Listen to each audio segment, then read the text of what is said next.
સ્વામિનારાયણ હરે તારીખ આજે 9 ઓક્ટોબર 2025 રોજના અનુક્રમમાં આપણે આ શ્રી રામાનુજાચાર્ય કૃત વ્યાસસૂત્રનું શ્રી ભાષ્ય જે છે તે જોઈ રહ્યા છે. અથાતો બ્રહ્મ જિજ્ઞાસા એ પ્રથમ સૂત્રનું આપણે ભાષ્ય જોઈ રહ્યા છે. ગઈકાલે આપણે રામાનુજાચાર્યએ જે પોતે પોતાનો પક્ષ રજૂ કર્યો, મહાપક્ષ, એની અંદર એમણે જગતગુરુ શંકરાચાર્યના અદ્વૈત મતમાં જે કહ્યું કે ભાઈ અનુભૂતિ જે છે એને કોઈ ધર્મ નથી હોતો. અનુભૂતિ કેવી છે તો એ પોતે જ કેવું છે, બ્રહ્મ જે છે તે અનુભૂતિ જે એની કહી એ પોતે સત્યમ જ્ઞાનમ અનંતમ બ્રહ્મ. તો એમાં સત્યમ જ્ઞાનમ અને અનંતમ એ બ્રહ્મનું શું થયું? સ્વરૂપ લક્ષણ. આવું અદ્વૈતીઓ કહે છે. પણ આપણે જે કહીએ છીએ તો સત્યમ કહીએ છીએ, જ્ઞાનમ કહીએ છીએ અને અનંતમ કહીએ છીએ. એ બ્રહ્મનું સ્વરૂપ લક્ષણ માત્ર નથી, પણ આપણે એ બ્રહ્મના વિશેષણ એટલે એના ધર્મો પણ કહીએ છીએ. હવે એ જ પ્રમાણે બ્રહ્મ એટલે ભગવાનને વિશે વિશિષ્ટાદ્વૈત વેદાંતિઓ રામાનુજાચાર્ય ઘણા બધા વિશેષણો કહે છે. જ્ઞાન, શક્તિ, બળ, વીર્ય, તેજ, ઐશ્વર્ય, ઔદાર્ય, કારુણ્ય, દયાળુતા, અરે કેટલા બધા અનંત કલ્યાણકારી ગુણ એ ભગવાનમાં રહ્યા છે. તે બધા ભગવાનના ધર્મો છે. એટલે બ્રહ્મ જે છે તે ધર્મવાળું છે. એટલે અનુભૂતિ જે કોઈ હોય છે તે ધર્મવાળી હોય છે. બહુ સિમ્પલ વાત છે. આપણે ત્યાં તો આપણે ભગવાનની ઓળખાણ જ ભગવાનના ગુણોથી થાય છે. વ્યક્તિની ઓળખાણ વ્યક્તિના ગુણોથી થાય છે. ગુણીની ઓળખાણ એના ગુણોથી થાય. સામાન્ય રીતે આપણે કોઈ સામાન્ય ચર્ચા કરતા હોઈએ તો ચાર માણસ ભેગા થાય તો કોઈ વ્યક્તિ વિશે ચર્ચા કરે તો એ વ્યક્તિ વિશે ચર્ચા સામાન્ય રીતે નહીં થતી હોય, એના ગુણો કે અવગુણો વિશે થતી હોય, એના વિશેષણોથી જ થતી હોય. એટલે આપણા સામાન્ય વ્યવહારમાં આપણે જોયું છે કે વિશેષ્ય જે કોઈ હોય, વાત આપણે કે ચર્ચા ભલે આપણે કોઈ વિશેષ્યની કરતા હોઈએ, પણ તમે આમ બુદ્ધિથી વિચારો ને તો એ વાત આપણે વિશેષ્યની બહુ ઓછી હોય, પણ એના ગુણોની વધારે હોય. અને એના ગુણો દ્વારા એટલે વિશેષણો દ્વારા આપણે એ વિશેષ્યને ઓળખવાનો કા પ્રયત્ન કરતા હોઈએ, કા આપણે એને જે પ્રમાણે ઓળખો હોઈએ એ પ્રમાણે આપણી રજૂઆત હોય. સમજો, દાખલા તરીકે તમે ચાર ભેગા થાવ અને તમે ચાર મારા વિશે ચર્ચા કરો, સમજો, તો એમાં મારા વિશે એટલે હું જ છું આત્મા પોતે, એના વિશે ચર્ચા નહીવત હશે, ઓલમોસ્ટ 0% કહી તો ચાલે. પણ મારા જે લક્ષણો હશે, જે કોઈ પોઝિટિવ નેગેટિવ, એ હું નહીં કહેતો કે તમે શું વાત કરો, પણ તમે જે ચર્ચાનો વિષય તમારો જે હશે તે મારા લક્ષણો હશે. એટલે મારા ગુણો કે અવગુણો એ કઈ હશે, એટલે મારા વિશેષણો હશે. સમજો કે દાખલા તરીકે વિશાલ વિશે હું વાત કરું તો વિશાલ વિશે હું શું વાત કરું? તો ભાઈ પહેલી વિશાલ વિશે હું વાત કરું તો પહેલો તો લક્ષણ એનું એ જ સાબિત થાય કે એ કોનો દીકરો છે. કારણ કે મારા સંબંધ એની જોડે જે છે એના કરતાં પહેલાં 30 વર્ષ પહેલાં એના બાપા જોડે છે. તો હું એના બાપાની વાત પહેલાં કરીશ, જીતુની, કે ભાઈ એ જીતુનો છોકરો છે. બીજી વાત એ કરીશ કે ભાઈ એ જીતુ જેવો જ પતલો ને લાંબો છે. ત્રીજી વાતમાં સૌથી મોટો ફરક એ છે કે ભાઈ જીતુ કરતાં વધારે આ ભણેલો છે, એજ્યુકેટેડ વધારે છે. જીતુ બીકોમ તો છે જ, બરાબર છે, પણ આ એનાથી વધારે સાયન્સ ગ્રેજ્યુએટ છે, એન્જિનિયરિંગ કરે છે. પછી હવે આગળ જેમ જેમ આની જિંદગી જશે તેમ તેમ હું એને જેમ વધારે ઓળખતો થઈશ તેમ તેમ હું કહેતો જઈશ કે ભાઈ આ લક્ષણ આનું આના બાપા કરતાં જુદું છે. હવે જે રીતે હું એના લક્ષણોની ચર્ચા કરું છું તે એની પોતાની તો ચર્ચા નથી ને, એના લક્ષણોની ચર્ચા છે ને. પણ એના લક્ષણોની ચર્ચા સાથે મેં એને આવરી લીધો. બસ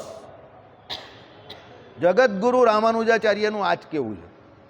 તમને કેટલું સરળ થઈ ગયું. આ ગઈકાલે આટલું આ સરળ નહીં હતું, આજે આ બહુ સરળ થઈ ગયું. મને એકદમ આજે બેઠો ને તો વર્ણિવેશન અમની દર્શનમાં મને આજે કહ્યું નવી રીતે શરૂ કરવું જ કંઈ, આમાંથી નહીં કરવું, પહેલાં આપણી દેશી રીતે શરૂ કરીએ. શંકરાચાર્યજીએ અદ્વૈત વેદાંત પ્રમાણે અનુભૂતિ જે છે એ બ્રહ્મ છે, બ્રહ્મ છે એ જ અનુભૂતિ છે. એ કેવી છે? એમને મત પ્રમાણે સ્વયં પ્રકાશ છે, નિત્ય છે, અને એ અનુભૂતિ જે કોઈ છે એને કોઈ ધર્મ નથી હોતો, એટલે એને કોઈ વિશેષણ નથી હોતું. એ નિર્ગુણ છે, ગુણ વગરની છે, અનિર્વચનીય છે, એના વિશે કંઈ કહી શકાય નહીં એવું છે.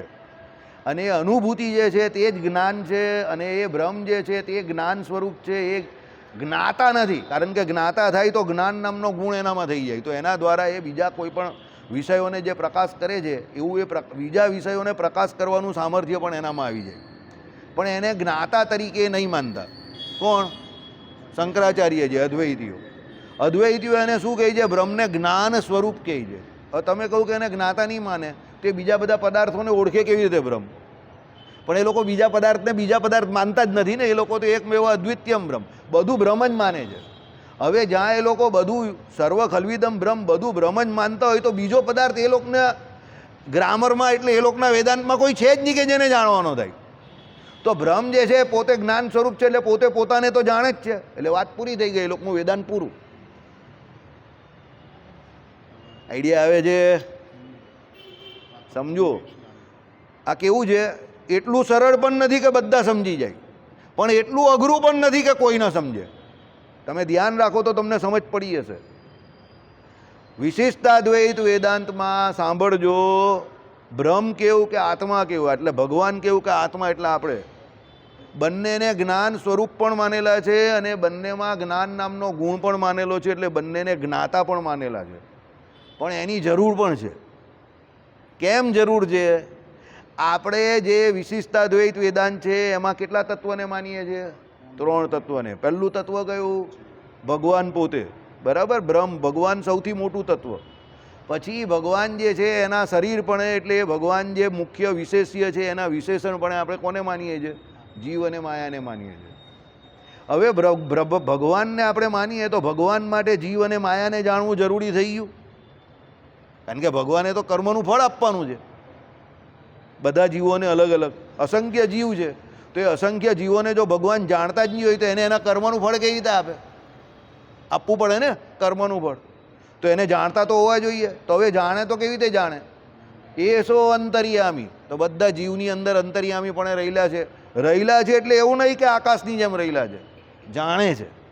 આકાશ 3, 4 4 ભૂતની અંદર રહેલો છે ખરો. પૃથ્વી, જળ, તેજ, વાયુ ને આકાશ. એમાં પૃથ્વી, જળ, તેજ અને વાયુની અંદર આકાશ બધામાં રહ્યો છે. પણ એ આકાશ એ ચારે ચારને જાણતો નથી. એનામાં જાણપણા નામનો ગુણ નથી, કારણ કે એ આકાશને પોતાનું હું પણ નથી. એ આકાશ પોતે કોઈ દિવસ એવું કહેતો નથી કે હું આકાશ છું. પણ ભગવાન અને જીવ એવું કહી શકે છે કે હું જીવ છું કે હું ભગવાન છું, કારણ કે એ બંનેને પોતાનું જાણપણું છે. હવે સમજો, વિશિષ્ટાદ્વૈત વેદાંતમાં એ જ્ઞાતાપણું હોવું બહુ જરૂરી છે. કેમ? કારણ કે ભગવાન જે છે એના માટે જીવ અને માયાને જાણવા જરૂરી છે. જીવ જે છે એના માટે ભગવાન અને માયાને જાણવા જરૂરી છે, કારણ કે ભગવાન પાસે જશે, શરણાગતિ લેશે તો એનું રૂડું થશે, એનો મોક્ષ થશે, એનું કલ્યાણ થશે, એનું ભવિષ્ય સુધરશે. ભવિષ્ય હું કેમ કહું છું? વર્તમાનમાં જો એ ભગવાન અને જીવ માયાને જાણશે તો એ માયાથી દૂર રહેશે અને ભગવાનને પામવાની, એટલે એના મોક્ષ માટેના પ્રયત્ન કરશે. એટલે વિશિષ્ટાદ્વૈત વેદાંત પ્રમાણે જીવનું જાણપણું બહુ જરૂરી છે, એટલે એનું જ્ઞાતાપણું બહુ જરૂરી છે. જો જીવમાં જ્ઞાતાપણું ન હોય, એ એકલો જ્ઞાન સ્વરૂપ હોય તો પોતે પોતાને તો જાણે, પણ બીજા વિષયને કેવી રીતે જાણે? બીજી વાત, એ જ્ઞાન સ્વરૂપ હોય તો જીવ તો અસંખ્ય છે, તો પોતે પોતાને જાણે તો વ્યવહારિક દ્રષ્ટિકોણમાં તો એને બીજાને પણ જાણવાના જ ને. તમારે આ ભાઈ જોડે કેવો વ્યવહાર કરવો, આ ભાઈ જોડે કેવો વ્યવહાર કરવો, આ ભાઈ જોડે કેવો વ્યવહાર કરવો, આ ભાઈ જોડે કેવો વ્યવહાર કરવો, આ ભાઈ જોડે કેવો વ્યવહાર કરવો, આ ભાઈ જોડે કેવો વ્યવહાર કરવો, તો આ બધા જીવ અલગ અલગ છે. તો તમે આ બધા જીવોને ઓળખતા નહીં હોવ, જાણતા નહીં હોવ, તો તમારો વ્યવહાર તો બધા જોડે સરખો થઈ જાય. પણ એવું સામાન્ય રીતે આપણું હોતું નથી હોતું ને. એટલે વિશિષ્ટાદ્વૈત વેદાંતમાં એક જીવ જે છે બીજા જીવને, એટલે અસંખ્ય જીવો છે, તો બધાને એકબીજાને જાણવા માટે પણ જ્ઞાતાપણું હોવું જરૂરી છે. સમજી જાઓ. પહેલાં તમારા માટે અદ્વૈત સમજવું બહુ સરળ થઈ જશે. આ લોજિક સમજી જશો તો. ન સમજશો તો ગોળ ગોળ ફરિયાદ કરશો કે આવું કેમ કહી છે. પહેલાં આપણું સમજી જાઓ. એટલે આપણા માટે તો એ જરૂરી, એકદમ જરૂરી છે. તાકી જરૂરિયાત, એટલે એકદમ પાકી જરૂરિયાત છે કે આપણે બીજાને ઓળખવા માટે જ્ઞાતાપણું જરૂરી છે. અને જે બીજાને ઓળખવામાં માર ખાઈ જાય છે, બિચારો આખી જિંદગી પસ્તાય છે. એ પણ આપણે વ્યવહારિક રીતે જોયું છે કે મેં એની ઉપર વિશ્વાસ કર્યો ને એને મારી જોડે શું કર્યો? વિશ્વાસઘાત કર્યો. તો એ વિશ્વાસઘાત કેમ થયો? કે એને ઓળખવામાં આપણે થાપ ખાઈ ગયા. અને એવું આપણા બધાના જીવનમાં થયું છે. એમાં કોઈ હોશિયારને કોઈ ગગો નથી. તમે વિશ્વાસ એવા વ્યક્તિ પર જ કરો કે જે તમારા અતિ નજીકનો હોય.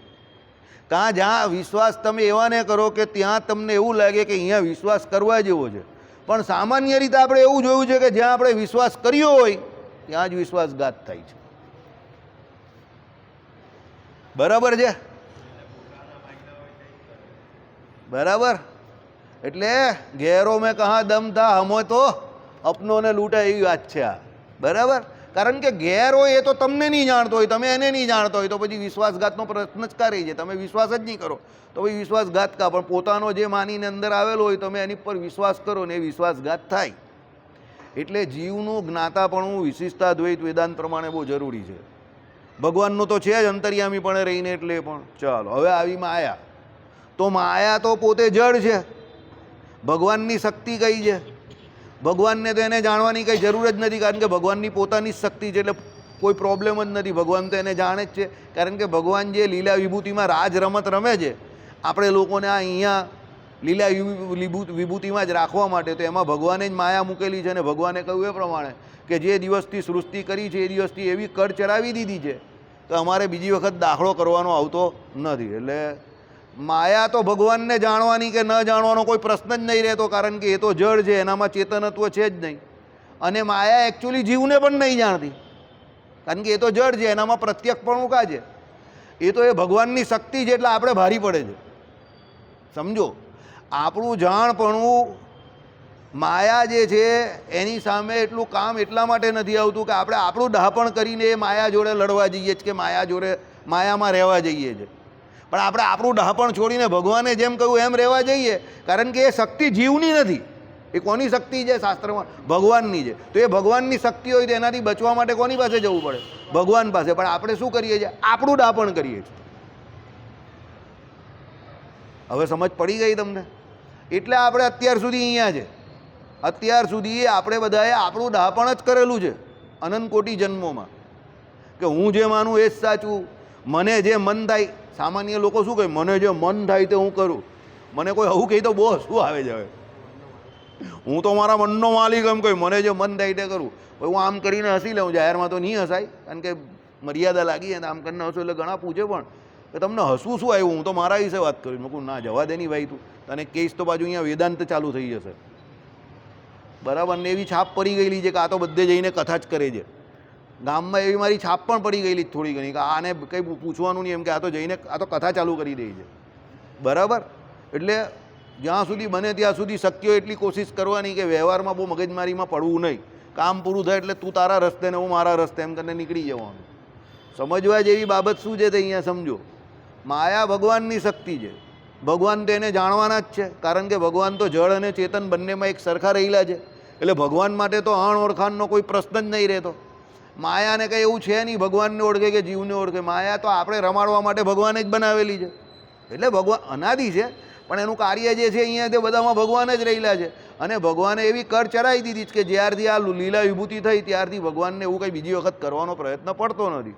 એટલે માયાને કોઈને જાણવાનો કોઈ પ્રશ્ન જ નહીં ઊભો રહેતો. એટલે વિશિષ્ટાદ્વૈત વેદાંતમાં જીવ અને ભગવાન એ બંનેને જ્ઞાતા તરીકે કયા છે, કારણ કે એની જરૂરિયાત છે. એના વગર એ ચાલે એવું જ નથી. પણ અદ્વૈતને એની જરૂરિયાત જ નથી. સમજો, અદ્વૈત વેદાંતને એની જરૂરિયાત જ નથી કે ભાઈ જ્ઞાતા બતાવાય. કેમ જરૂરિયાત નથી? કારણ કે એ લોકો એક જ બ્રહ્મ જે છે તે બધું આ બહુરૂપે થયું એવું કહે છે. અને આ બહુરૂપે જે થયું છે, જે દેખાય છે, એ પણ એ લોકો વાસ્તવિક ભેદ નહીં માનતા. કેવો ભેદ માને છે? કેવો ભેદ માને છે? કેવો ભેદ? મિથ્યા શબ્દ એનો વાપરો. ભેદ જે છે તેને એક શું કહે છે? મિથ્યા છે. મિથ્યાનો અર્થ કેવો થાય? કે જે નથી એ દેખાય. વાસ્તવિક ભેદ એટલે કેવો? કે ભાઈ આ અલગ છે, આ અલગ છે, આ અલગ છે, આ વાસ્તવિક ભેદ છે આપણે જે જોઈ રહ્યા છીએ. પણ એ ભેદને અદ્વૈતીઓ શું કહે છે? મિથ્યા ભેદ છે. અને એના માટે એ લોકો ઉદાહરણ પ્રત્યક્ષમાં શું આપે છે? કે ભાઈ તમે જ્યારે કોઈ પણ વ્યક્તિને જોવો ત્યારે એના સ્વરૂપે કરીને જ એને ઓળખો છો. એનાથી બીજા વ્યક્તિને એટલે પ્રતિદ્વંદ્વીને કે બીજો જે કોઈ વ્યક્તિ હોય એની જોડે એની કોઈ સરખામણી કરીને કે બીજા વ્યક્તિની જોડે ભેદથી એને જોતા નથી. આવા તમે દરેક વ્યક્તિને ઓળખો છો તે ઇન્ડિવિજ્યુઅલ સ્વરૂપ લક્ષણથી ઓળખો છો. એટલે સ્વરૂપ લક્ષણથી ઓળખો છો એનો મતલબ એવો થયો કે પ્રત્યક્ષ જે જ્ઞાન છે એમાં ભેદ રહ્યો નથી. આવું અદ્વૈતીઓ કહે છે. પણ આપણા વિશિષ્ટાદ્વૈતીઓ કહે છે એમાં શું આવે છે? કે ના, એવું નથી. પ્રત્યક્ષ જ્ઞાનમાં પણ ભેદ રહ્યો છે. જો આજે વિશાલ આવ્યો તો કોણ નથી આવ્યું? જો અનિલ નથી આવ્યો તો પ્રત્યક્ષ જ્ઞાનમાં ભેદ રહ્યો છે ને. વિશાલ સાથે તમને આવી જ ગયું કે જો અનિલ નથી આવ્યો. હવે એવું કેમ આવ્યું? કારણ કે બંને ભાઈ છે, કાકા કાકાના છોકરા છે. જો બે ભાઈમાંથી કોઈ નહીં આવે, તરત પૂછો તમે વાસુદેવભાઈ કેમ નહીં આવ્યા? આ ભાઈ આવે તો, અને હું આવું તો તમે પૂછો ગોપાલભાઈ કેમ નહીં આવ્યા? એટલે તમે જોવું તો મને જ છો, પણ પૂછો ગોપાલનું છો. એટલે સ્વરૂપ લક્ષણ એકલું નથી હોતું. મારી જોડે તમે મને જ્યારે જોઉં છો ત્યારે તમારી અંદર એ ભેદવાળી બુદ્ધિ આવી જ જાય છે ઓટોમેટિક. સમજો કે મારી જોડે મારો ભાઈ કાયમ આવે છે, તો અમે બંને તો વ્યક્તિ તો જુદા જ છે ને. ભાઈ છે તો અમે અમારા બાપા જે છે તે એક સરખા છે, એટલે એક જ બાપા છે એટલે સમજો. પણ વ્યક્તિ તરીકે તો બંને જુદા છે, તો પણ બંને સાથે આવીએ છીએ એટલે તરત જ થાય. હવે આ ભાઈ આવેલા તો તરત જ આવે કે એનો છોકરો કા ગયો, તો સામે સેવા કરતો હશે, તો એ ભાઈને જોઈને જ યાદ આવે છે ને. હવે એ ભાઈને જોઈને યાદ આવે એનો મતલબ શું? ભેદ જે છે તે વાસ્તવિક છે. સમજો, પ્રત્યક્ષ જ્ઞાનની અંદર પણ એટલે પ્રત્યક્ષ પ્રમાણની અંદર પણ તમે ભેદ જોવો જ છો. દાખલા તરીકે હું તમને એમ કહું કે મારી ગૌશાળામાં 50 ગાય છે, એમાં તમારે પહેલાં ખૂંટે બાંધેલી લાલ કલરની ગાય છે એમાંથી દૂધ લેવાનું છે. એટલે તમે સીધા લાલ કલરની ગાય પાસે, પહેલા ખૂંટા પાસે જે ગાય છે એનું જ દૂધ લેવા જશો, બીજી કોઈ ગાય પાસે જશો નહીં. હવે તમે જે બીજી કોઈ ગાય પાસે ગયા નહીં અને એ જ ગાય પાસે ગયા, એ શું સિદ્ધ કરે છે? પ્રત્યક્ષ જ્ઞાનમાં ભેદ રહેલો છે. સાંભળો, અગર ભેદ ના હોય, અગર ભેદ ના હોય તો તમે એક ગાયને ઘાસ ખવડાવો તો બધી ગાયનું પેટ ભરાઈ જવું જોઈએ. સાચી વાત છે ને? ભેદ ના હોય. તમે એમ કહો કે બધે ભ્રમ, સર્વ ખલવિદમ બ્રહ્મ, બધામાં ભ્રમ જ રહ્યું છે, વાસ્તવિક ભેદ નથી, મિથ્યા ભેદ છે, તો અમે બે ભાઈ જમીને આવ્યા તો આ ભાઈનું પેટ ભરાઈ જવું જોઈએ, તમારામાંથી જે જમીને નથી આવ્યા બધાનું પેટ ભરાઈ જવું જોઈએ. તમે કહો ભાઈ તમે જમીને આવ્યા છો, અમે કાં જમીને આવેલા, અમે તો ઘરે જઈને જમવાના.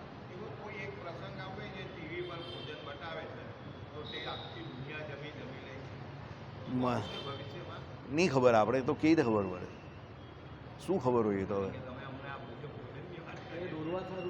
એ તો ભગવાન પોતે જમે તો ભગવાન એવું કરી શકે તો થાય, બાકી તો બીજું તો એ તો ભગવાન પોતે કરે તો એવું થાય. એ તો મહાભારતનો એક કિસ્સો છે, એ તો આપણે ગઈકાલે ચર્ચા કરી લીધી એની, એ આખી અલગ મેટર છે. પણ સામાન્ય રીતે આપણે જોવું એ પ્રમાણે કે ભાઈ અમે બે જમીને આવ્યા છે, તો જો બધામાં જ ભ્રમ રહેલું છે અને એ ભ્રમ એક જ છે, એ વાત સાચી છે. અને જો એ ભ્રમ જે છે બરાબર, તેમાં આ બધામાં જે આપણા બધામાં ભેદ જે છે તે ભેદ વાસ્તવિક ના હોય અને એ ભ્રમ જ હોય બધામાં, તો ભાઈ અમે બે જમીને આવ્યા તો પછી પેલા ભગવાન શ્રી કૃષ્ણ જમેલા અને આખા જગત તૃપ્ત થઈ ગયેલું, તેમ તમે બધા પણ તૃપ્ત થઈ જવા જોઈએ ને. પણ તમે કહો ભાઈ તમે જમીને આલા, અમે જમીને નહીં આવ્યો, હવે અમને અમારા ટાઈમ પર છોડી દેજો, ઘરે જવાનું છે, જે કહ્યું એ તો જમવાનું બાકી છે. પણ હું કહું કે હું તો જમીને આવેલો, તમારું પેટ નહીં ભરાઈ ગયું? અરે તમે કહો તો તમે જમીને આવ્યા ને ભાઈ. સમજ્યા મારી વાત? આઈડિયા આવે છે હું જે કહેવામાં?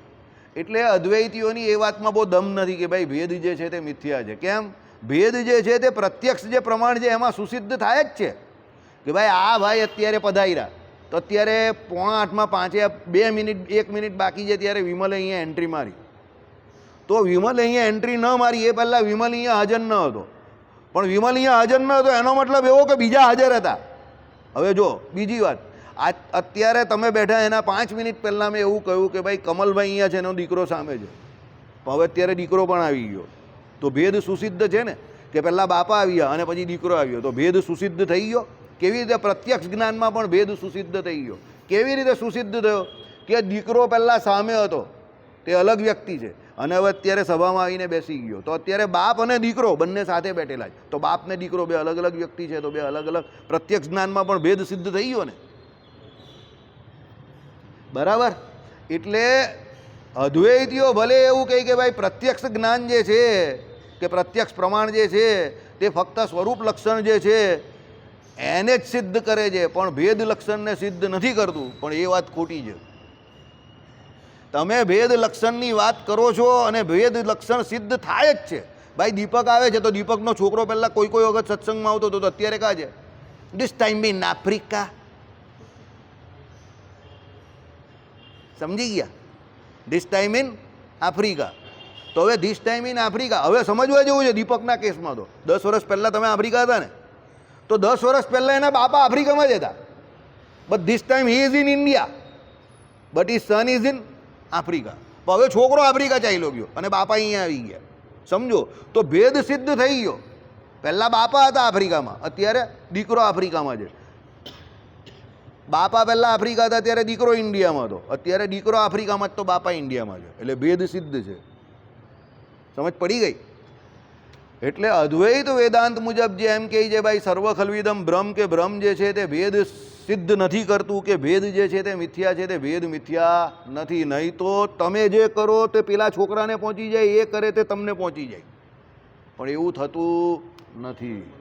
કર્મનું ખાતું આખું ખોટું પડી જાય. તમે ખાઓ ને બાજુવાળાનું પેટ ભરાય. ભીમે એવું વરદાન માંગેલું ને, હું જમું ને શકુની મામા જય સ્વામિનારાયણ, બરાબર? તો પછી એવું થઈ જાય.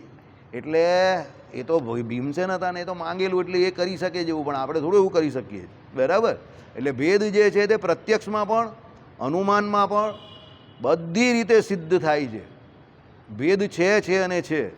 અને ગઈકાલે આપણે જોયું એ પ્રમાણે કે ભાઈ એ એમ કહે છે કે અનુભૂતિ કોઈ પણ પ્રકારના ધર્મ વગરની છે, તો એ વાત પણ ખોટી. અનુભૂતિ પોતે ધર્મવાળી જ હોય. તમને અનુભૂતિ પહેલી તો વિષયવાળી હોય. એટલે અદ્વૈતીઓ વિષયને નથી માનતા, પણ આપણે વિશિષ્ટા દ્વૈતીઓ તો વિષયને માને છે કે બધી અનુભૂતિ સવિષયક છે. વિષય વગર કોઈ અનુભૂતિ થાય જ નહીં.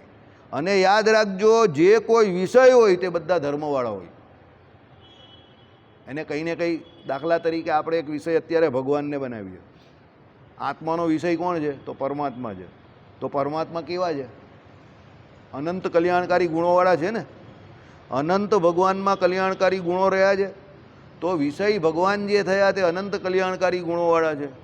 ગઈકાલે આપણે જોયું એ પ્રમાણે જળ અને ચેતન બંને પદાર્થ જે છે તે બધા પદાર્થ કેવા છે? ધર્મવાળા છે. બધાની પોતપોતાની ઓળખાણ છે, બરાબર? બીજું, એને જાણનારો જે આત્મા જે છે, બરાબર, એ પોતે જ્ઞાતા છે. એટલે એનામાં પણ જ્ઞાન નામનો ગુણ રહેલો જ છે.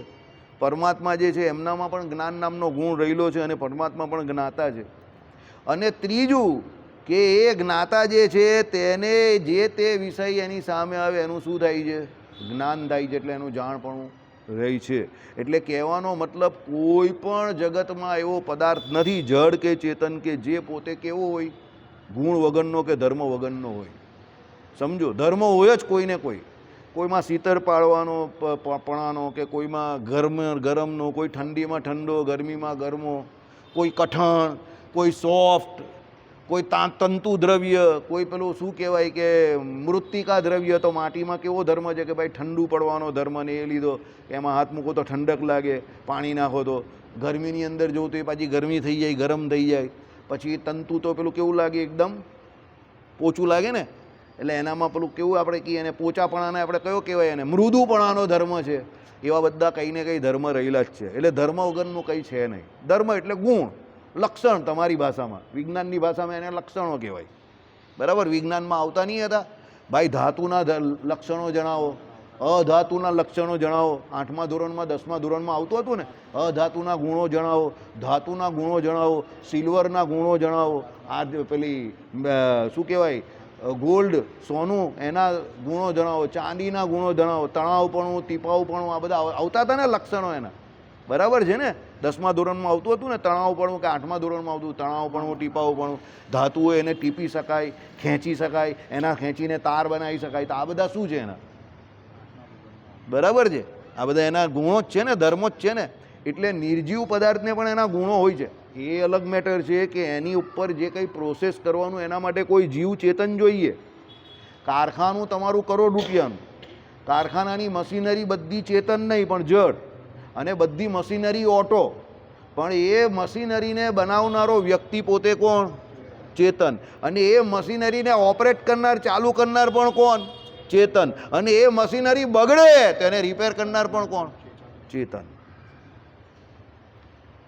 એટલે ઘણા વખત નહીં કહેતા ઓટો સ્ટાર્ટ છે, પેલો ખુશ થાય ઓટો સ્ટાર્ટ છે. એટલે અરે ભાઈ, એમાં ખુશ થવા જેવું કંઈ નથી.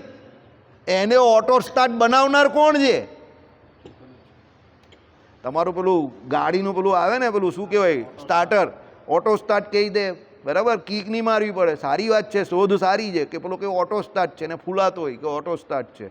4 વ્હીલર હોય એને પેલો સેલ આમ કરીને દબાવો એટલે ચાલુ થઈ જાય ગાડી, બરાબર? સાચી વાત, સારી વાત છે કે ભાઈ એમાં કોઈ કીક બીક આવતી નથી. બાકી આટલું મોટું એન્જિન 4 વ્હીલનું, ને એમાં એને ગરમ કરવાનું, એને કીક મારવાની હોય તો હાલત કેવી થઈ જાય?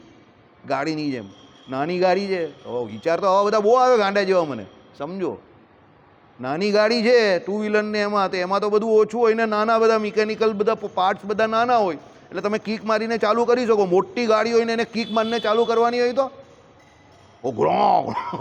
સવાર પડે ને કસરત ચાલુ. પહેલાં ખેંચતા હતા ને, હજુ પણ ખેંચે છે, હજુ પણ ખેંચે જ છે ને. એ પેલા ખેંચે જ છે ને, એ ખેંચે છે તે શું છે? કિક જ છે ને એક પ્રકારની. એ ખેંચે તે કિક જ છે, સમજો. પણ મતલબમાં એ હેન્ડ કિક છે. એટલે આજથી ભાઈ પેલા ટેમ્પા પેલા નહીં આવતા પેલા હેન્ડ કિકવાળા પણ પેલો રિક્ષાને એ ટેમ્પલો હાથથી ખેંચે છે ને. તો હવે એક પદાર્થ બધો એ આખું છે, બોડી એનું નિર્જીવ, એમાં કંઈ ચેતનત્વ થોડું છે, એ નિર્જીવ છે. પણ એને ચાલુ કરવા માટે કે એને હાંકનાર જે વ્યક્તિ છે તે બધા કોણ છે? સજીવ છે. સેમ કિસ્સો આપણા બોડી જોડે છે, સેમ કિસ્સો, કંઈ જ નવું નથી. એન્જિનિયરિંગ સમજી જાઓ. આપણું ચેતન એવું શરીર છે, ચેતન એવું શરીર છે તો કયું શરીર છે? તો જળ શરીરની જગ્યા પર રિક્ષા છે. જળ શરીર છે તે રિક્ષા છે ને મોટી.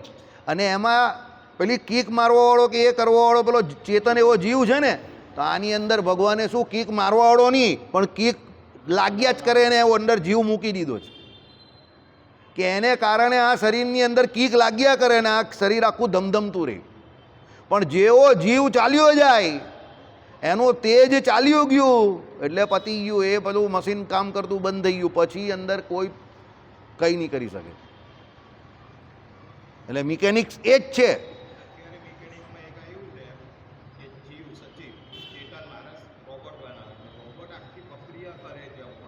હા, કરે બને ને. જડ જ કહેવાય, જડ જ કહેવાય. રોબોટ તો જડ જ કહેવાય. પણ એની અંદર બનાવનાર ચેતન છે અને એણે અંદર એવું મિકેનિક્સ મૂકેલું છે કે જેને કારણે એ રોબોટ જે છે તે બીજી વસ્તુ પણ બનાવી શકે છે. પોતે પોતાનું કામ તો કરી શકે છે પણ બીજું પણ કરી શકે છે, સમજો. પણ એ પોતે તો જડ જ છે ને. અને એ જડ છે તે રોબોટ પિક્ચરમાં રજનીકાંતની આવી જ ગયેલું. એનામાં સંવેદના નથી, એનામાં એ સંવેદના નથી. જીવમાં સંવેદના છે. કાલે આપણે જોયેલું એ સંવેદના, સંવેદન છે કે સંવેદના છે? એક જ મિનિટ, હું જોઈ લઉં, એક જ મિનિટ જોઈ લઉં. બરોબર, સંવેદન છે. તો જીવમાં એ સંવેદના રહેલી છે, રોબોટમાં સંવેદના નથી. હવે એ લોકો એના પ્રત્યે એવો પ્રયત્ન કરી રહેલા છે કે એનામાં પણ એવી સંવેદના કે એવું કે એ લોકો મૂકે કે લાવે, બરાબર છે. પણ જે કંઈ હોય તે રોબોટને બનાવનાર વ્યક્તિ ચેતન છે. જો એક વસ્તુ યાદ રાખજો, કોમ્પ્યુટર ગમે એટલું અઘરું હોય કે કોમ્પ્યુટરને શીખવામાં ગમે એટલી તકલીફ પડતી હોય, પણ કોમ્પ્યુટર બનાવનાર કોણ છે? આ કોમ્પ્યુટર. આ કોમ્પ્યુટર જે છે, પહેલાં આ કોમ્પ્યુટરની અંદર પેલું કોમ્પ્યુટર હતું. આ કોમ્પ્યુટરે પેલું કોમ્પ્યુટર બનાવેલું છે. એટલે તમે સમજો કે કોઈ કોમ્પ્યુટર તમારા કોમ્પ્યુટરથી વધારે મજબૂત નથી. કારણ કે એ કોમ્પ્યુટરને જેણે બનાવેલું છે, એક વસ્તુ છે, પ્રોસેસ કરીને તમે આગળ જાઓ તો તમે કોઈ જગ્યા પર પાછળ બેક જવું હોય તો કોમ્પ્યુટરમાં જઈ શકો છો. તો એ બેક જવાની જે રીત કોમ્પ્યુટરમાં બતાવેલી છે, તે બેક જવાની રીત પહેલાં ક્યાં આવી હશે? પેલા જે બનાવ્યું એના મગજમાં આવી હશે ને પહેલાં.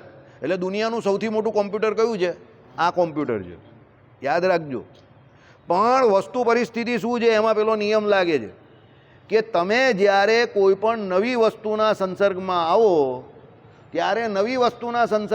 ત્યારે તમને એ તમારા જ્ઞાન ત્રિજ્યા જે છે તે તમારા અનુભવમાં પહેલાં આવ્યું નથી. એટલા માટે એ તમને શીખતા સમય લાગે છે. જેણે કોમ્પ્યુટર બનાવ્યું હશે એને પણ ઘણો બધો સમય લાગ્યો હશે. એણે કંઈ આજે રાત્રે કંઈ બનાવ્યું ને કાલે સવારે કોમ્પ્યુટર લઈને બેસી નહીં ગયો હોય કંઈ, સમજો.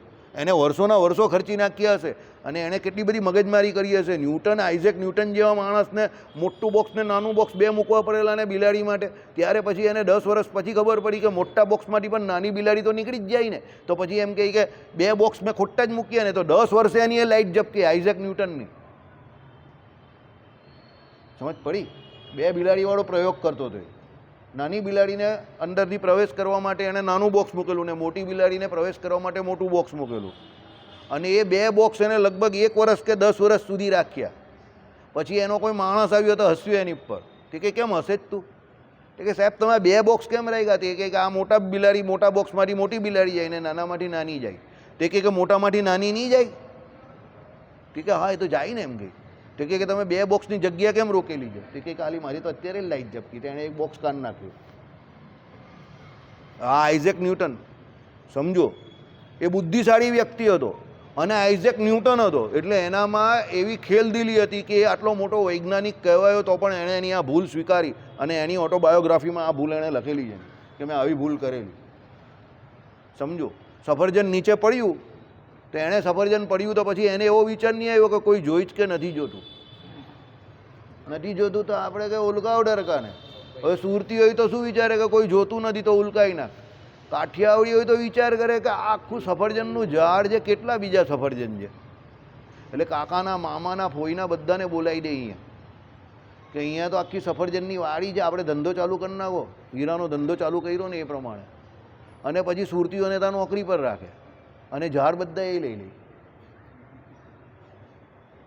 પણ નસીબ સંજોગે આઇઝેક ન્યૂટન સુરતી પણ નહીં હતો ને કાઠિયાવાડી ન હતો, એટલે એ શોધ કરી શક્યો કે સફરજન નીચે પડે છે એટલે પૃથ્વીમાં એવું કોઈ બળ રહ્યું છે કે જે તમે કોઈ પણ વસ્તુ જે છે એને નીચે તરફ ખેંચે છે. સમજો કે પૃથ્વીમાં એવું કોઈ બળ રહ્યું છે કે જે કોઈ પણ પદાર્થને તમે ગમે એટલા જોરથી ફેંકો પણ તમે જેટલું બળ લગાવ્યું હોય એટલા બળ સુધી એ ઉપર જાય, પછી પાછું એ નીચે જ આવે છે, ગ્રેવિટેશનલ ફોર્સ. તો એ એને કેમ ખબર પડી? કારણ કે એ ન્યૂટન હતો એટલે નહીં, પણ એ ન્યુટ્રલ હતો એટલે ખબર પડી. એ સુરતી પણ ન હતો ને એ કાઠિયાવાડી ન હતો. અને સૌથી મોટી વાત શું હતી ખબર તમને? એ વેપારી ન હતો. યાદ રાખજો, જહાં દિલો કી બાત ચલે વહાં વેપારી નહીં ચલે.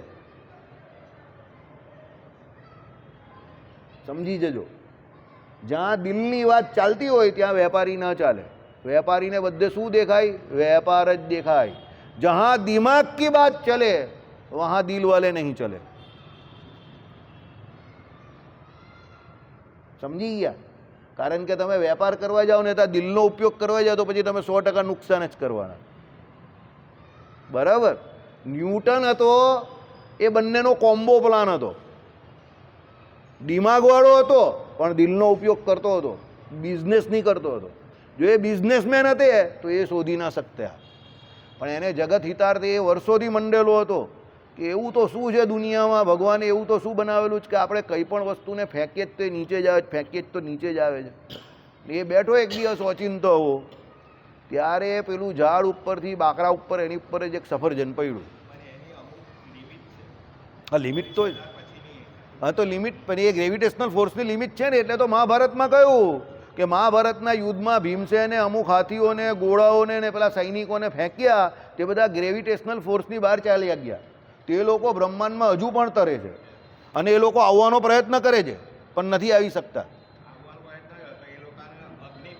હા, એટલે એ લોકો નથી આવી શકતા કારણ કે બહાર ચાલ્યા ગયા એ લોકો ગુરુત્વાકર્ષણ બળની. હવે તમને હું વાત કરું તો તમને કદાચ હસવું આવે કે મજાક લાગશે, પણ મહાભારતમાં લખેલું છે કે ભીમસેનમાં એટલું બળ હતું કે એણે જે હાથીઓને એને ફેંક્યા તે લોકો ગુરુત્વાકર્ષણ બળની બહાર નીકળી ગયા. બરાબર? હવે તમને જો કદાચ એવું લાગતું હોય કે ભીમસેનમાં એવું બળ હશે કે નહીં, તો તમે બદ્રીનાથ પાસે જે ભીમશિલા છે તે જોઈ આવજો. પાંડવો જ્યારે સ્વર્ગારોહણ કરવાના હતા ત્યારે વચ્ચે એક પેલી નદી આવતી હતી, સરસ્વતી નદી, તેને દ્રૌપદીજી ઓળંગી શકે એવું હતું નહીં, એટલે યુધિષ્ઠિરે ઈશારો કર્યો એટલે ભીમસેને એક બહુ મોટી શિલા હતી, આપણે તો પર્વત જેવું જ લાગે છે જ, એને ઉચકીને સીધી મૂકી દીધી ત્યાં સરસ્વતી નદીના આડે. તો ત્યાંથી પછી એની ઉપરથી બ્રિજ જેવું જ એક બની ગયું ને એની ઉપરથી બધા પાંડવો સ્વર્ગારોહણ કરવા ગયા. હવે તમે વિચાર કરો ભીમમાં કેટલી તાકાત હશે. એ પથ્થર તમે અત્યારે જોવો તો તમારે કદાચ ક્રેન મંગાવવી પડે, તો ભીમસેને એકલાએ ઉચકીને મૂકી દીધેલો. તો તમે એની તાકાતનો અંદાજો લગાવો કે એ વ્યક્તિ કેટલા તાકાતવાળા હશે. બરાબર? આમાં પાછો પેલો લોજિક લાગે, માણસને જોઈને એની અંદર રહેલું બળ કે શક્તિ એનું પ્રમાણ નહીં કરી શકો તમે. શક્તિ જે છે તે શક્તિમાનને આધારે રહેલી છે, પણ તમે એવું નહીં કહી શકો કે આનામાં ઓછી શક્તિ છે અને મારામાં વધારે છે મારું શરીર જોઈને.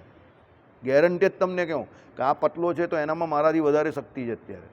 એ જેટલું કામ કરી શકે જેટલું હું નહીં કરી શકતો. તમે ફૂલેલું શરીર જો તો તમને એવું લાગે કે હું શક્તિમાન વધારે છું. ના, આ શક્તિમાન વધારે છે. માણસને જોઈને એની શક્તિનો અંદાજો નહીં લગાવવાનો, નહીં તો ખોટો પડી જાય. તમે જમવા બોલાવજો 10 પટલા માણસને અને 10 જાડિયાને બોલાવજો, 10 પટલા માણસ તમારી ગણતરી ખોટી કરી નાખશે. કારણ કે પતલો કેમ છે ખબર જ તમને? એનો ડાયજેશન પાવર સારો છે.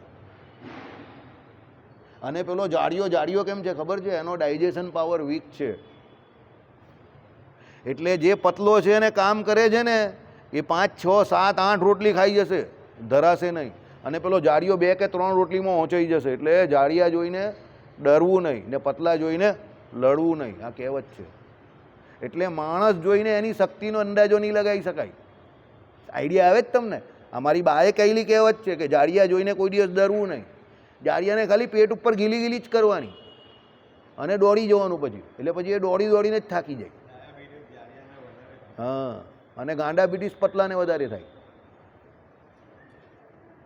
એક ડાયાબિટીસ આવે તો એક ગાંડાબિટીસ પણ આવે ને. કેમ? જાડિયો એટલે થયો છે કે મગજથી શાંત છે, યાદ રાખજો. અને પતલો એટલે છે કે એ બળેલો છે. એટલે પતલાને ડાયાબિટીસ થઈ જાય નહીં, પણ ગાંડાબિટીસ થાય. અને જાડિયાને ડાયાબિટીસ થાય. સમજી ગયા? આ બધા થિયરી છે, લોજિક છે. જેનું મગજ વધારે ચાલે એનું પેટ વીક હોય. આ પ્રેક્ટિકલ છે. રાજુભાઈને જઈને પૂછી લેજો, રાજુ મહેતાને. જેટલા મગજ વધારે ચલાવતા હોય એ બધાના પેટ વીક હોય. અને જેનું પેટ પાવરફુલ ચાલતું હોય, જય સ્વામિનારાયણ, ભગવાન ન કરે, પણ એનું મગજ જરા વીક હોય. એટલે કહ્યું છે આપણે, જે બહુ ખાતો હોય ને એનું મગજ હંમેશા ઓછું ચાલે. જોજો તમે સામાન્ય રીતે જેનો ખોરાક વધારે હોય એનું મગજ વીક હોય, અને જેનો ખોરાક ઓછો હોય એનું મગજ બહુ ફાસ્ટ ચાલતું હોય ને પેટ હોય તે વીક હોય. બરાબર? હવે આ બધું ભગવાને એના કર્મો પ્રમાણે બેલેન્સ કરેલું છે. સબ કુછ બેલેન્સ કરને કા. કોઈ ખોટું નહીં લગાવતું જેને કંઈ લાગતું ઓળખતું. આ પર્સનલ નથી, નથિંગ પર્સનલ, જસ્ટ બિઝનેસ. હવે આ બધી મેં તમને વાત જે કરી તે કેમ કરી? આ બધા ધર્મો બતાવ્યા મેં તમને. આ બધા વિષયો જે છે તેના ધર્મો બતાવ્યા. હવે આ બધું જે કંઈ કહ્યું એ બધું ધર્મવાળું છે. એટલે ધર્મથી જ આખી દુનિયા, ગુણોથી, લક્ષણોથી આખી દુનિયાની ઓળખાણ જે છે તે કેનાથી છે? ધર્મોથી છે. એટલે જગતગુરુ રામાનુજાચાર્યએ શું કહ્યું? અનુભૂતિ જે કંઈ છે તે કેવી છે? ધર્મવાળી છે. ધર્મ વગરનું આ દુનિયામાં કંઈ નથી. બરાબર? આગળ નિત્યત્વ એટલે સર્વકાળમાં હોવું તે. નિત્યત્વ એટલે શું છે? દરેક કાળમાં જે હોય તે નિત્યત્વ કહેવાય. સાંભળો, એનું એણે વ્યાખ્યા શું આપી દે. પ્રકાશત્વ એટલે જાણપણું, નિત્યત્વ એટલે દરેક કાળમાં રહેવું તે, અને એકત્વને તમે અનુભૂતિના ધર્મ કહો છો, અને છતાં એ પોતે ફક્ત અનુભૂતિ જ છે એમ કહો છો. જે દ્રશ્ય ધર્મ છે તે દ્રશ્ય હોવાથી દ્રશ્યના ધર્મ નથી એમ નહીં કહેવાય, કારણ કે આ બધા દ્રશ્ય ધર્મ પણ છે. હવે અદ્વૈતીઓએ આ વસ્તુ સ્વીકારેલી છે. શું? સ્વયં પ્રકાશ. કોણ? અનુભૂતિ. અનુભૂતિ નિત્ય અને અનુભૂતિ એક છે, એટલે એકત્વ. તો એકત્વ, નિત્યત્વ અને પ્રકાશત્વ, આ 3 ધર્મને એ લોકો ઓલરેડી અનુભૂતિમાં પહેલાં આગળ કહી ગયા છે. બરાબર છે? એકત્વ એટલે એક અનુભૂતિ, નિત્યત્વ એટલે આવે ને જાય એવું નથી, પણ એ લોકો એને નિત્ય કહે છે. અને પ્રકાશત્વ એટલે એનામાં પ્રકાશવાનો, એટલે પોતે પોતાને પ્રકાશવાનો એવો ધર્મ રહ્યો છે. કોનામાં? અનુભૂતિમાં. જો હવે આ ધર્મ તમે 3 અનુભૂતિમાં પહેલાં આગળ કહ્યું એ પ્રમાણે માનતા હોવ તો પછી એને સ્વીકારતા કેમ નથી? તો પછી તમે એને ધર્મ વગરની કેમ કહો છો? આવું કોણે કહ્યું? રામાનુજાચાર્યએ. એટલે તમે કંઈ પણ બોલો એ પહેલાં વિચાર કરો. એટલે રામાનુજાચાર્યએ અદ્વૈત વેદાંતમાં જ અદ્વૈત વેદાંતની ભૂલો બધી શોધી કાઢી કે તમે ધર્મોને માનો છો પણ સ્વીકારતા નથી. હવે સમજો, પ્રકાશત્વ જે કહ્યું તો પ્રકાશ નામનો ધર્મ એનામાં કયો. તો પ્રકાશ નામનો ધર્મ કેમ કયો? તો એનામાં પ્રકાશવાનું સામર્થ્ય છે, કા બીજાને પણ પ્રકાશમાન કરવાનું સામર્થ્ય છે. ધર્મમાં બ્રહ્મમાં તો છે જ ને. બ્રહ્મ તમને ને મને જાણે જ છે ને. આપણે નહીં આવતું, તનકી જાને મનકી જાને, જાણે ચિત્ત કી ચોરી ઉસકે આગે ક્યા સુપાના, જિસકે આગે જીવન. હા, ગોપાલભાઈ કાયમ કે જિસકે આગે બૂટની ડોરી. બરાબર? એટલે બૂટની દોરીને બધા પોતપોતાની જાણતા જ હોય કે મારી કેવી છે, બરાબર. ઘણા લોકો જોજો ખુરશીમાં બેઠા બેઠા બૂટની દોરી બાંધતા હોય એવી રીતે રહી, આમ કરીને ઊંઘે ને એમ નીચે પડે ને આમ મોઢું નીચે હોય એટલે એ કંઈ નહીં કરતો હોય, બૂટની દોરી મારતો હોય ત્યારે, બરાબર. આ નવી શોધ છે, વિજ્ઞાનની શોધ છે, ગણે જઈને જોઈ લેજો. ચાલો, ટ્રેનમાં આવા કિસ્સા તમને ખાસ જોવા મળે. કઈ ટ્રેનમાં? સવારવાળી પેલી ટ્રેન છે ને, તમે વડતાલ જાવ જ ને, પેલી 6:45 વડનગરવાળી ટ્રેનમાં પેલો વહેલો ઉઠેલો એના ઊંઘે કા ક્વીનમાં, તો આમ કરીને નીચે વાંકો અને બૂટની દોરી મારતો હોય, બરાબર. તમને ટ્રેનમાં દરેક ડબ્બામાં 2-4 માણસ એવા દોરી મારતા દેખાય જ, બરાબર. એ અડધો કલાક પોણો કલાક સુધી એની દોરી લાગે જ નહીં, એ માર્યા જ કરે બેઠો બેઠો દોરી, બરાબર. આ ન્યૂટનની ગતિનો ચોથો નિયમ છે. એ ન્યૂટન જલ્દી એક્સપાયર થઈ ગયો એટલે એને શોધ્યો નહીં, પછી એનું જે બ્રહ્મ જ્ઞાન હતું તે આને આપી ગયું, એટલે જો આ ન્યૂટન જેવી ચોટલી રાખીએ જ આપણે. એટલે આ ચોથો નિયમ છે, આ ખાલી મને જ ખબર છે, બીજા કોઈને ખબર નથી કે ટ્રેનમાં બેઠેલો માણસ સવારે વહેલો ઉઠેલો હોય તો વાંકો વળીને શું કરે છે? બૂટની દોરી મારે છે, બરાબર. ચાલો, હવે બીજું એને શું કહ્યું? જે દ્રશ્ય ધર્મ છે તે દ્રશ્ય હોવાથી દ્રશીના ધર્મ નથી એમ નહીં કહેવાય. દ્રશ્ય ધર્મ એટલે જે દેખાય તે ધર્મ, એ દ્રશીના ધર્મ નથી. એટલે પેલું જે દેખાય છે એના ધર્મ નથી, તમે એવું ન કહી શકો. જે દેખાય છે એના જ દ્રશ્ય ધર્મ હોય. દ્રશીના જ ધર્મો દ્રશ્ય તરીકે આવે. દ્રશી અને દ્રશ્યના ધર્મ અલગ અલગ ના હોય. દ્રશી એટલે જે વિષય દેખાવો તે, અને દ્રશ્ય એટલે જે દેખાયું તે. કાલે આવ્યું ને એ પ્રમાણે કાપવાનું અલગ અલગ હોય, વધારે હોય તો કાપવાનો સમય પણ અલગ અલગ, અને કાપનાર વ્યક્તિ પણ અલગ અલગ હોય. એક શેરદી હોય તો એને કાપવા માટે એક માણસ જોઈએ, પણ ખેતરમાં થયેલી હોય 10 મણ 20 મણ શેરદી તો એના માટે માણસ પણ અલગ અલગ જોઈએ, અને સમય પણ એટલો લાગે ને, બરાબર. તો એ પ્રમાણે છે. એટલે દ્રશી ધર્મ અને દ્રશ્ય ધર્મ બે જુદા જુદા નથી. જે દ્રશીના ધર્મ છે એ જ દ્રશ્યના ધર્મ પણ છે. ચાલો, તમે એક વખત એવું કહો, એ લોકો કેમ દ્રશી ધર્મ કહે છે એ સમજો. દ્રશી એટલે સ્વરૂપ લક્ષણ, અને દ્રશ્ય એટલે કયું આપણે કહીએ પ્રમાણે જ્ઞાતાપણાનું લક્ષણ. સમજો, બધું ટેકનિક છે આ બધી. એ લોકો કેમ નહીં માનતા એની પણ બધી બહુ મોટી મોટી ટેકનિક છે.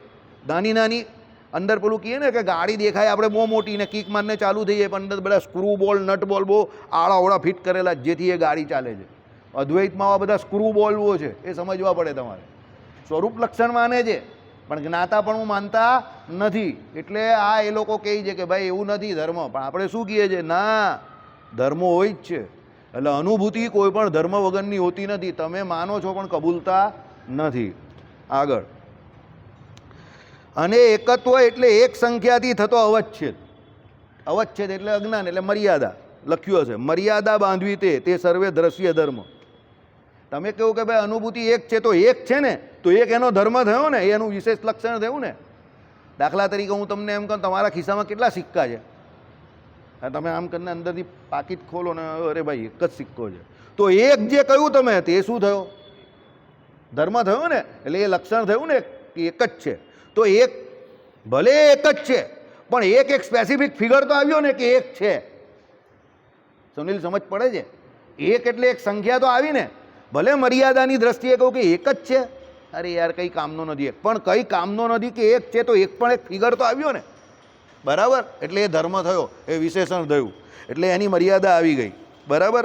એ ધર્મોને જડત્વાદીના અભાવરૂપ માનો તો અભાવ રૂપે પણ એ ચૈતન્યના ધર્મ રહેવાના.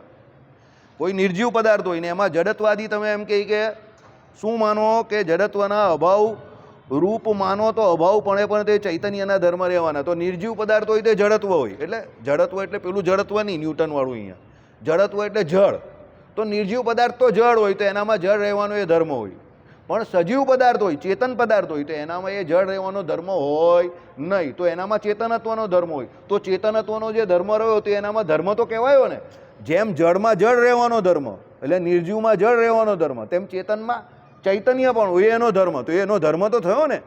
આપણે કોઈ માણસ પેલો કંઈ નહીં સમજે તો એને શું કહીએ? હાવ જળ જેવો છે. તો જળ જેવો પણ એનું વિશેષ લક્ષણ તમે કહ્યું, પણ વસ્તુ તમે એને કહ્યું તે સાંભળો. આ ભાઈ બોલ્યા બહુ પરફેક્ટ. જળ જેવો છે એમ બોલો છો, જળ નથી. તમારો શબ્દ શું હોય છે? જળ જેવો છે. સુનિલ એના છોકરાને કહેતો હોય હાવ જળ જેવો છે. કાઠિયાવાડીઓનો બહુ ફેમસ શબ્દ છે. આ લોકોની જુબાનોમાં બહુ નીકળે. સુરતીઓ ના બોલે, કાઠિયાવાડી વધારે બોલે હાવ જળ જેવો છે. પણ જળ જેવો એટલે એને તમે જળ વસ્તુ જોડે સરખાવો છો. પણ તો પણ એક લક્ષણ તો થયું ને. તમને ખબર છે કે એ જળ નથી એટલે તમે એને જળ જેવો કહો છો, તો એ જળ નથી તમે એને જળ જેવો કહો છો એટલે એનો મતલબ ઇનડાયરેક્ટલી તમે સ્વીકારો છો કે એ ચેતન છે. પણ એ ચેતન જેવું કામ નહીં કરતો એટલે તમે એને ચેતન નહીં કહેતા. શું કહું છો? જળ જેવો છે. ચાલો જળ જેવો કયો કે ચેતન જેવો કયો, પણ બંને એના લક્ષણ ધર્મો તો થયા ને. એટલે રામાનુજાચાર્ય શું કહે છે? ગમે તે હોય પણ તમે એના ધર્મો તો માનો જ છો પણ સ્વીકારતા નથી. આ કેવું છે? વહુએ પહેલી વખત રસોઈ કરી, સાસુને ભાવી છે, પણ સાસુને ખબર છે કે મેં પહેલી વખત બનાવેલી એના કરતાં બહુ સારી છે, એટલે એ સ્વીકારશે.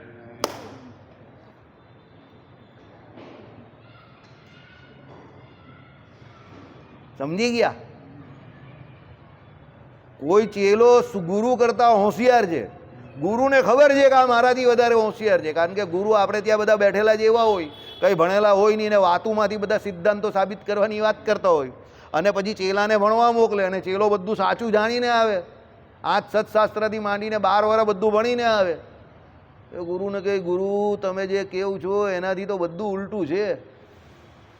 આમાં તો જળને જળ કહ્યો જ ને, ચેતનને ચેતન કહ્યો જ ને. તમને તો જળ હું એ નહીં ખબર ને ચેતન હું એ પણ નહીં ખબર, પણ તમે ગુરુ છો એટલે હું તમને પગે લાગુ છું, એનાથી વિશેષ કંઈ કહેતો નથી. હવે ગુરુ એનું પકડી રાખે તો પણ ચેલાથી બિચારાથી સહન નહીં થાય, એ ભણીને આવેલો એટલે. એટલે પછી 2 વર્ષમાં જળ જળની જગ્યા પર રહી જાય ને ચેતન ચેતનની જગ્યા પર ચાલ્યો જાય. એટલે કે ગુરુથી ઘંટાલ છૂટા પડી ગયા, કારણ કે ઘંટાલ વધારે હોશિયાર થઈ ગયા. ગુરુ જેવા હતા તેવાને તેવા રહ્યા. સમજી ગયા? એટલે શું કહ્યું કે ભાઈ એ ધર્મોને જડતવાદી અભાવરૂપ માનો તો અભાવરૂપે પણ તે ચૈતન્યના ધર્મ રહેવાના, અને એ અમે જે નિયમ ભંગ થતો બતાવ્યો છે તે અટકાવી શકાશે નહીં. એટલે તમે એમ કહો છો, જે નિયમ ભંગ તો કર્યો ને તમે, કે ભાઈ ધર્મો તો બધામાં રહ્યા છે ને રહ્યા છે, તેને તમે અટકાવી શકતા નથી. ચેતનમાં ચેતનના ધર્મો, જળમાં જળના ધર્મો. બરાબર? દ્રશ્ય ધર્મ તે દ્રશ્યમાં હોઈ ન શકે તે નિયમનો ભંગ.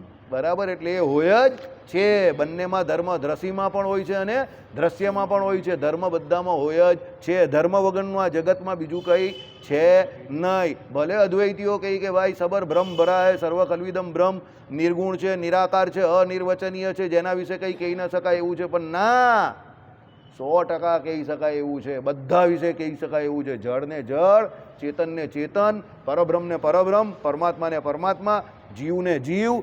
બધા જીવ અલગ અલગ, બધા જીવના અલગ અલગ ધર્મ અને માયાના અલગ અલગ ધર્મ.